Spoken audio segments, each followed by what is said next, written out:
22 জানুয়ারি 2024 সালে রামনগরী অযোধ্যায় প্রাণ প্রতিষ্ঠা হয়েছিল শ্রীরামলালার। যা নিয়ে ভারতসহ সারা বিশ্বে তৈরি হয়েছিল এক আনন্দের পরিবেশ।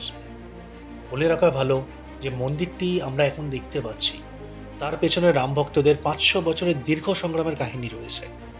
এই গল্প শুরু হয় 1528 সালে, যখন বাবর দিল্লি জয় করে গোটা দেশে মুঘল সাম্রাজ্যের ভিত্তি স্থাপন করেছিলেন। ইতিহাসবিদদের মতে বাবরের নির্দেশে সেনাপতি মীর বাকি অযোধ্যায় ভগবান শ্রীরামের মন্দির ধ্বংস করেন এবং সেখানে একটি বিতর্কিত স্থাপনা নির্মাণ করা হয়। দেশের স্বাধীনতার পরে শ্রীরাম মন্দির আন্দোলন তীব্র রূপ নেয়। এরপর 1986 সালে হিন্দুদের সেখানে পূজা করার অনুমতি দেওয়া হয়। তারপর আসে 30 অক্টোবর 1990, যখন কর সেবকদের ওপর গুলি চালানোর ঘটনা ঘটেছিল। শতাধিক লোক তাতে নিহত হন এবং হাজার হাজার মানুষকে কারাগারে পাঠানো হয়। অবশেষে বহু সংগ্রামের পর 9 নভেম্বর 2019-এ সুপ্রিম কোর্টের 5 বিচারকের বেঞ্চ শ্রীরাম জন্মভূমির পক্ষে রায় দেন, যা মন্দির নির্মাণের পথ প্রশস্ত করে।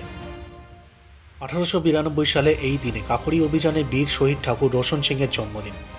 তিনি উত্তরপ্রদেশের নবদা দরবাস গ্রামে জন্মগ্রহণ করেছিলেন। তিনি অসহযোগ আন্দোলনে সক্রিয় ভূমিকা পালন করেন।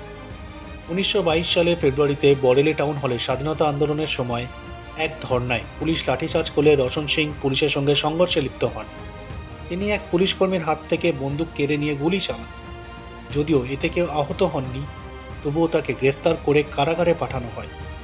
9 আগস্ট 1925-এ কাকড়ি অভিযানে তার নাম উঠে আসে, যার ফলে তাকে আবার গ্রেফতার করে এলাহাবাদের নৈনি কারাগারে পাঠানো হয়।